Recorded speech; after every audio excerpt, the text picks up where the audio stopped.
há 11 mil anos, sob o sol escaldante, colinas do que hoje é o sul da Turquia, um grupo de pessoas construiu algo que não deveria. Existiram pilares maciços de calcário em forma de T, cada um pesando várias toneladas, esculpidas com extraordinária precisão e elevadas em imponentes estruturas circulares. Sem escrita, sem ferramentas de metal, sem império por trás. Eles, nada do que nossa compreensão da história dizia, já devia ter estado lá. Quando os arqueólogos descobriram Göbekli Tepe pela primeira vez, não era apenas os surpreenda, isso os forçará a reescrever toda a história da civilização humana. Durante décadas, a questão de quem realmente construiu este lugar gerou debates acirrados, teorias mirabolantes e controvérsia científica genuína. Então, o DNA antigo entrou em cena. E o que aconteceu? Revelou informações sobre as pessoas por trás daquelas pedras, suas origens, suas vidas, seu lugar na humanidade. A história acabou se revelando mais fascinante do que qualquer mito. Imagine-se em pé no topo de uma colina calcária no sudeste, Turquia, em uma paisagem de planícies secas e onduladas, que se estendem infinitamente em direção ao horizonte. Agora imagine que isso está debaixo dos seus pés. Escondido sob, após séculos de solo acumulado, encontra-se um complexo de estruturas circulares de pedra tão grandes, construídas com tanta precisão, tão incrivelmente antiga que, quando os arqueólogos começaram, para eles era realmente difícil aceitar o que eles estavam vendo. Este é Göbekli Tepe, e nada mais sobre ele deveria existir. O local situa-se no distrito de Şanlıurfa, em sul da Turquia, e suas camadas mais antigas datam de aproximadamente 11 mil anos. O que as escavações revelaram foi algo completamente diferente de tudo o que já se viu. Aquela época, pilares maciços de calcário em forma de T, alguns ainda de pé, com quase 6 metros de altura e pesando até 10 toneladas, dispostas em grandes recintos circulares. Muitas dessas colunas são esculpidas com detalhes extraordinários. Detalhe: raposas, abutres, escorpiões, javalis, símbolos abstratos cujos significa que ainda não entendemos completamente. Não se tratavam de arranhões grosseiros e desesperados. Eram obras de arte deliberada e habilidosa. Para entender por que isso é importante, considere a cronologia. Stonehenge foi construído há cerca de 5 mil anos. As grandes pirâmides de Gizé, com aproximadamente 4.500 metros de altura, anos atrás.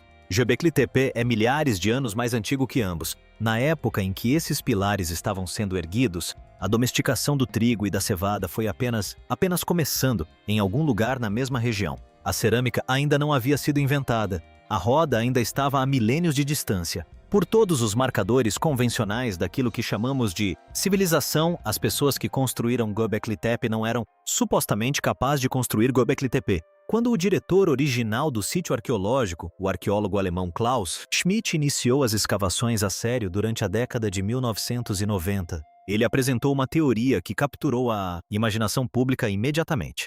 Os construtores, argumentou ele, eram caçadores seminômades, coletores. Eles não moravam aqui permanentemente. Em vez disso, eles se reuniam sazonalmente, vindos de uma ampla variedade de origens, região circundante para fins rituais, e durante essas reuniões eles realizaram o trabalho monumental de extração, transporte e montagem dos enormes pilares. Segundo Schmidt, as estruturas eram templos, espaços sagrados, e isso o levou à sua declaração mais provocativa. Conclusão de tudo isso: a religião organizada não cresceu. Fora da agricultura, veio primeiro. O templo ficava antes da fazenda. Essa ideia causou grande impacto na arqueologia e na antropologia. Inverteu uma das crenças mais profundamente arraigadas. Suposições sobre como a civilização se desenvolve, que excedente alimentar possibilita a complexidade social, que por sua vez possibilita a construção de monumentos. E organização religiosa. Schmidt estava sugerindo o contrário, que o impulso de construir algo sagrado, algo comunitário,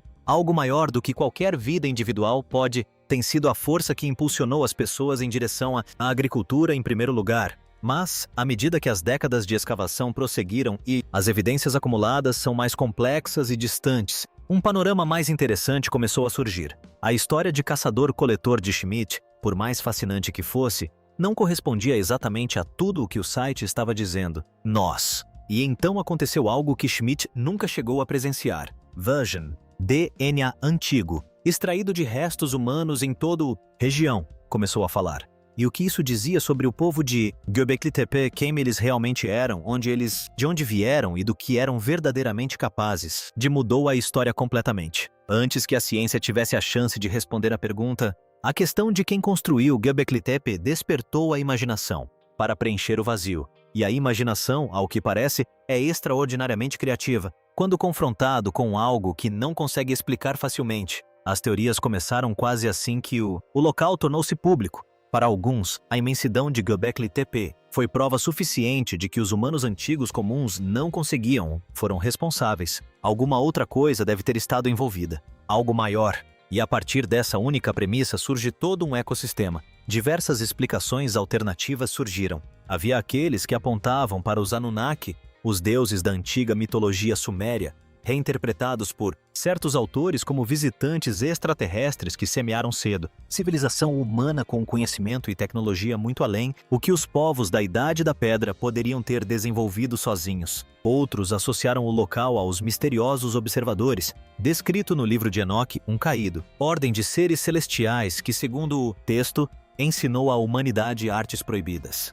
Um autor chegou ao ponto de fazer uma ligação. Göbekli Tepe fica diretamente no Jardim do Éden. Vale ressaltar que o livro de Gênesis não diz absolutamente nada sobre Adão e Eva. Construção de arquitetura megalítica. E existe também a teoria da civilização perdida, talvez? A mais persistente e sedutora de todas. Escritores como Graham Hancock argumentaram que uma civilização pré-holocênica avançada, sofisticada, tecnologicamente capaz, agora desapareceu completamente, sendo responsável por locais como Göbekli, principal. De acordo com essa visão, um impacto cometário catastrófico, há cerca de 13 mil anos, desencadeou o movimento Younger. O evento climático Dryas dizimou essa civilização, a face da Terra, deixando apenas os seus monumentos como evidência fantasmagórica de sua existência. Dois pesquisadores chegaram a afirmar que um dos Göbekli, os pilares de Tepe, funcionam como um registro de um mapa astronômico. A data precisa desse desastre cósmico, leitura que exige que os construtores tenham mapeado as mesmas constelações que os antigos gregos desenvolveriam 9 mil anos depois, ou seja, para colocar, generosamente, um esforço extraordinário.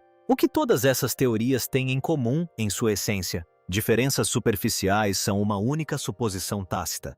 Que os povos do antigo Oriente Próximo, os seres humanos reais que viveram, trabalharam e morreu nesta região há 11 mil anos, simplesmente não eram capazes, não eram inteligentes o suficiente, não organizado o suficiente, mas não sofisticado o bastante para ter feito isso por si mesmos. Essa suposição tem raízes no pensamento do século XIX, sobre a evolução cultural, na ideia de que a pré-história significava primitivismo, que pessoas sem escrita ou metal não tinham voz ativa.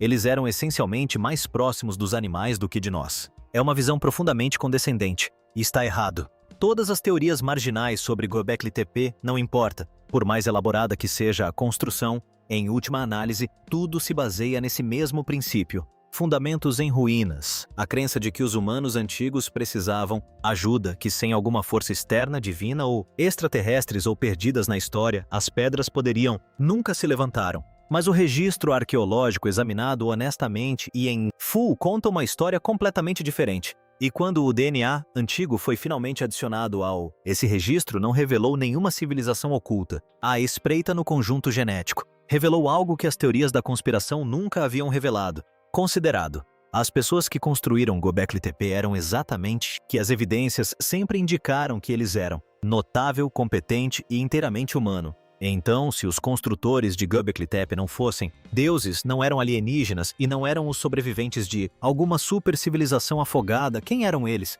A resposta não começa com o DNA, mas com o próprio solo. Com os objetos deixados para trás no solo, em torno daqueles pilares imponentes. Objetos que, quando observados com atenção, contaram uma história bem diferente daquela. Klaus Schmidt fez a proposta original. A teoria dos caçadores-coletores de Schmidt sempre teve um problema. Baseava-se numa imagem específica do que as pessoas em Göbekli Tepe estavam fazendo e como eles viviam. Visitantes sazonais de passagem sem deixar marcas permanentes, além dos próprios monumentos. Mas os artefatos estavam espalhados pelos sedimentos do sítio. Pintam um quadro muito mais estável e complexo. Entre as ferramentas mais comuns encontradas em Göbekli Tepe são lâminas de foice, não dezenas deles, dezenas de milhares. As lâminas de foice são a ferramenta característica da colheita, talos próximos ao solo. Sua presença nessa escala não é incidental, é diagnóstica. Ao lado das lâminas de foice estão almofarizes, pilões e mós, os equipamentos de processamento das pessoas que trabalham com grãos. A pesquisadora Laura Dietrich realizou uma análise detalhada dessas ferramentas e confirmou que muitas delas foram usadas especificamente para moer materiais vegetais da família da cevada e do trigo. Não se tratava de pessoas que ocasionalmente complementavam sua dieta de caça com um punhado de sementes silvestres. Eram pessoas que se dedicavam de forma séria e constante ao cultivo de cereais. Pessoas, em outras palavras, que praticavam a agricultura. Ou, pelo menos, que estavam prestes a começar. Os ossos de animais contam uma história semelhante. Dezenas de milhares de restos mortais de animais abatidos preenchem os depósitos do sítio arqueológico, e entre eles encontram-se números significativos de muflões, ovelhas selvagens, que apresentam sinais precoces do tipo de manejo que eventualmente leva à domesticação completa. A arquitetura acrescenta outra camada de complexidade. As grandes estruturas ovais em Göbekli Tepe eram quase certamente cobertas, e os edifícios menores dentro do complexo, para a maioria dos arqueólogos e historiadores da arquitetura que os estudaram, assemelham-se notavelmente a casas. Moradias permanentes, do tipo construído por pessoas que pretendiam ficar. Ao comparar Göbekli Tepe com outros sítios que os arqueólogos identificam com segurança como aldeias neolíticas antigas, as semelhanças são impressionantes. Na maioria desses sítios arqueológicos, as evidências de plantas e animais totalmente domesticados são bastante limitadas, pois a domesticação não ocorreu em um único momento, mas sim como um processo que se desenrolou ao longo de séculos. Göbekli Tepe se encaixa perfeitamente nesse padrão. Seu povo não era composto apenas por caçadores-coletores. Eles ainda não eram agricultores em grande escala. Ocupavam o extraordinário meio-termo de uma das transições mais importantes de toda a história da humanidade, a mudança de seguir a produção de alimentos para cultivá-los. Escavações mais recentes revelaram grãos de cereais morfologicamente domesticados no próprio local, reforçando ainda mais essa hipótese. O quadro que emerge é o de uma comunidade profundamente enraizada na paisagem, trabalhando-a, moldando-a e começando a transformar sua relação com ela de maneiras que eventualmente mudariam o mundo inteiro. A arqueologia já havia comprovado isso, mas foi o DNA que estava prestes a revelar a verdadeira profundidade dessa história. Durante a maior parte da história da humanidade, os mortos guardaram seus segredos. Quaisquer que fossem as histórias que carregavam, de onde vieram, quem foram seus ancestrais, quão longe viajaram, tudo isso desapareceu com eles na Terra. Então, nas últimas 2 décadas, o DNA antigo mudou isso completamente. Os cientistas aprenderam a extrair e sequenciar material genético de ossos com milhares de anos, e de repente o passado começou a falar em uma linguagem totalmente nova. O que essa língua revelou sobre o povo de Göbekli Tepe e a região mais ampla do antigo Oriente Próximo foi extraordinário e demoliu silenciosamente, mas completamente, todas as teorias que antes exigiam uma intervenção externa para explicar o que havia sido construído ali. Estudos genéticos de restos humanos da Anatólia, do Levante e das montanhas Zagros, o arco de terra que abriga o crescente fértil, revelaram algo inesperado. Essas populações que viviam em estreita proximidade geográfica eram geneticamente bastante distintas umas das outras.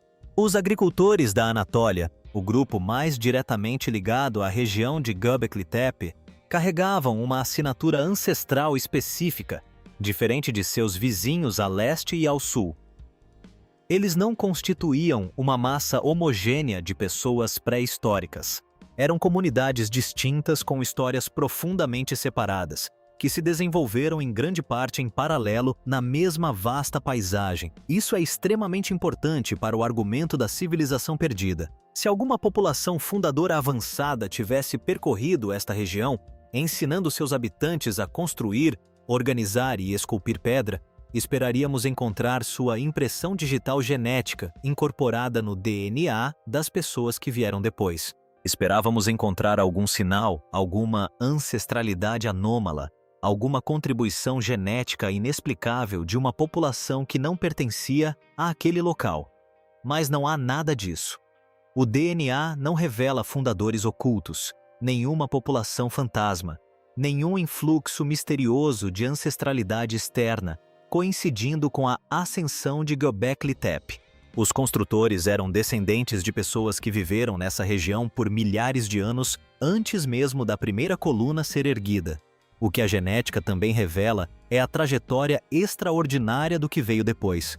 A linhagem de agricultores da Anatólia, a população genética associada a essa região, não permaneceu estagnada. À medida que a agricultura se espalhou para o oeste ao longo dos milênios seguintes, essas pessoas migraram com ela, levando seus genes e quase certamente seu conhecimento para a Europa. Os europeus modernos carregam uma parte substancial de sua ancestralidade exatamente dessa fonte. As pessoas que se reuniam em Göbekli Tepe, que colhiam cevada selvagem, cuidavam de ovelhas selvagens e erguiam imponentes pilares de calcário sem roda ou metal, estão entre os ancestrais de grande parte do mundo atual. A história deles não terminou naquele morro. Ela se espalhou. O DNA também confirma o quadro econômico misto que a arqueologia já sugeria. Os padrões genéticos em toda a região se alinham com populações em processo de transição para a agricultura, não agricultores repentinos, nem caçadores-coletores puros, mas comunidades passando exatamente pelo tipo de mudança gradual, complexa e lenta ao longo de gerações que as lâminas de foice, as pedras de moagem e os ossos de animais já haviam sugerido. Os genes no solo contam a mesma história. E essa história não tem espaço para deuses, alienígenas ou mestres desaparecidos. Apenas para pessoas. Pessoas específicas, identificáveis e rastreáveis, fazendo algo que reverberaria por 11.000 anos. Existe um tipo específico de arrogância escondida em toda a teoria sobre civilizações perdidas. Ela não se anuncia abertamente. Esconde-se por trás de uma aura de admiração, por trás da insistência ofegante de que algo tão magnífico não poderia ter origens comuns. Mas, analisando a fundo, a mensagem é sempre a mesma. Os povos antigos não poderiam ter feito isso. Eles não eram capazes, precisavam de ajuda. As evidências discordam. E veementemente. Comecemos pelo que realmente sabemos sobre as capacidades dos povos do final do Pleistoceno e início do Holoceno, a mesma população da qual descendiam os construtores de Göbekli Tepe.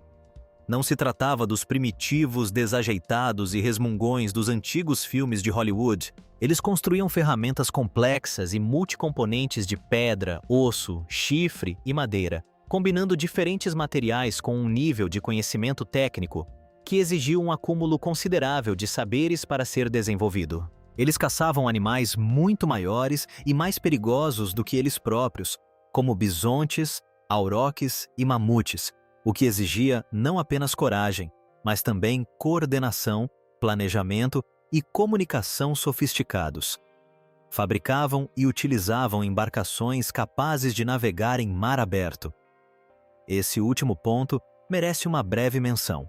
Os povos mesolíticos que ocuparam a caverna de Franchti, na Grécia, costumavam pescar atum em águas profundas e extrair obsidiana da ilha de Melos. Ambas as atividades exigiam navegação em mar aberto no Mediterrâneo, e os primeiros humanos a chegar à Austrália e à Nova Guiné, há mais de 40.000 anos, atravessaram trechos de mar aberto com mais de 90 quilômetros de extensão para fazê-lo. Essas pessoas não eram para serem subestimadas. Esses eram solucionadores de problemas da mais alta ordem, operando sem qualquer estrutura institucional que associamos à sofisticação, e realizando feitos que ainda nos impressionam hoje. A engenharia de Göbekli Tepe, por mais notável que seja, se encaixa perfeitamente nessa tradição.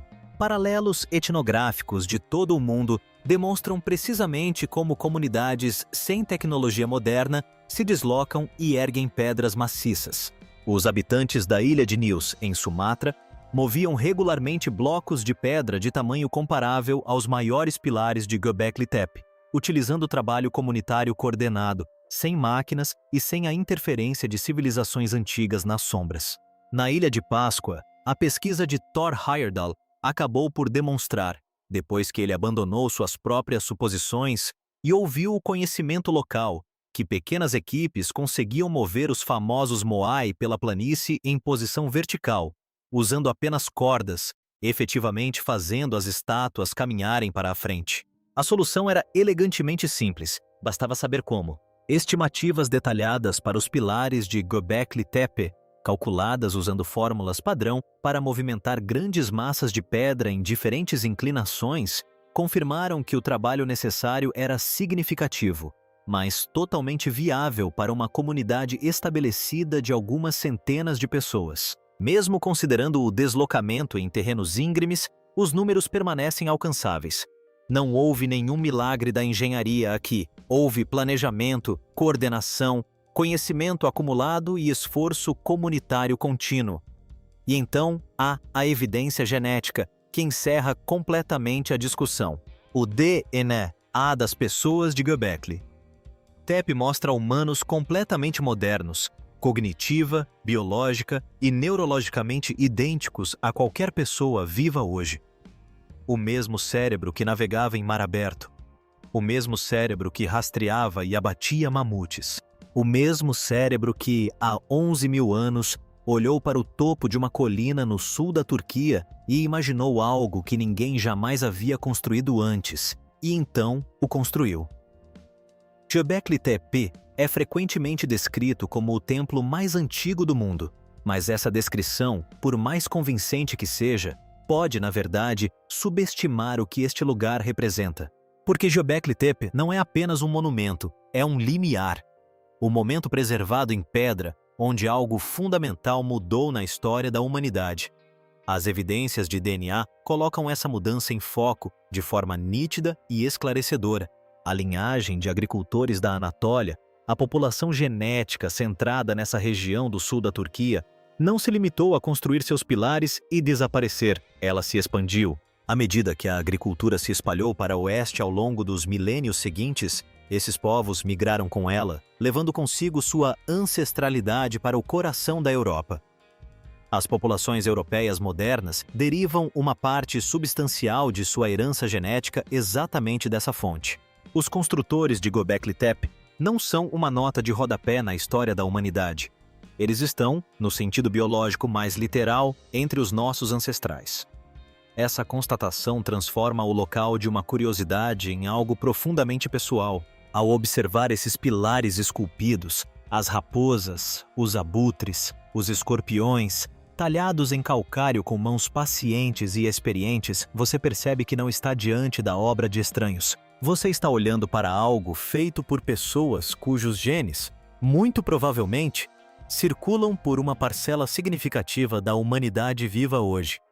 A distância de 11.000 anos se reduz a algo muito mais imediato. Mas a história do DNA carrega uma implicação ainda maior, que vai além da ancestralidade e adentra a própria natureza da civilização. A afirmação mais provocativa de Klaus Schmidt foi a de que o templo veio antes da fazenda, que o impulso organizacional e espiritual por trás de Göbekli Tepe precedeu e possivelmente impulsionou a revolução agrícola. As evidências genéticas, analisadas em conjunto com a arqueologia, conferem a essa ideia um peso inesperado. As populações desta região já eram socialmente complexas, capazes de coordenar grandes projetos comunitários, construir assentamentos permanentes, gerir animais selvagens e colher cereais antes mesmo da domesticação estar completa. A infraestrutura social veio primeiro, a agricultura veio depois. Isso inverte a história que contamos a nós mesmos sobre como a civilização funciona. Tendemos a imaginar uma progressão linear. O excedente de alimentos possibilita o lazer possibilita o pensamento possibilita a religião, a arte e a construção de monumentos.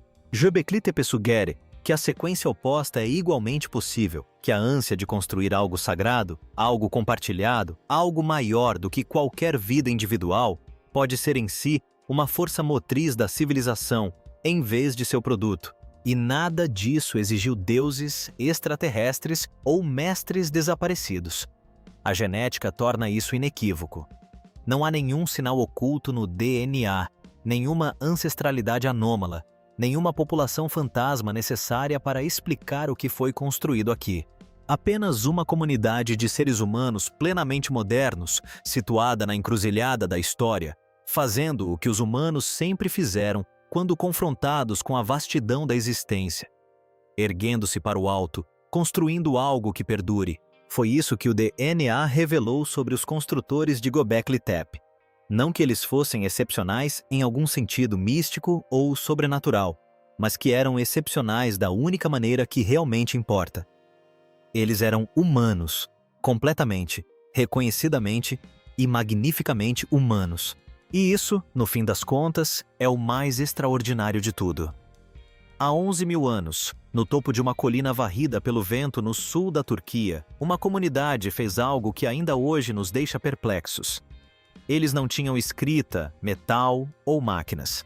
O que eles tinham era um ao outro, um propósito compartilhado, conhecimento acumulado e algo que o DNA agora confirma que sempre esteve presente, sem ambiguidade. Uma mente humana plenamente moderna. A mesma mente que cruza oceanos, que rastreia animais em planícies congeladas, que olha para o calcário bruto e vê uma coluna. Göbekli Tepe não prova que deuses antigos caminharam entre nós, mas sim algo muito mais poderoso, que a capacidade para a grandeza nunca nos foi dada de fora, sempre esteve dentro de nós, à espera. Se você achou esta história tão extraordinária quanto ela merece, curta e inscreva-se. Nos vemos na próxima descoberta.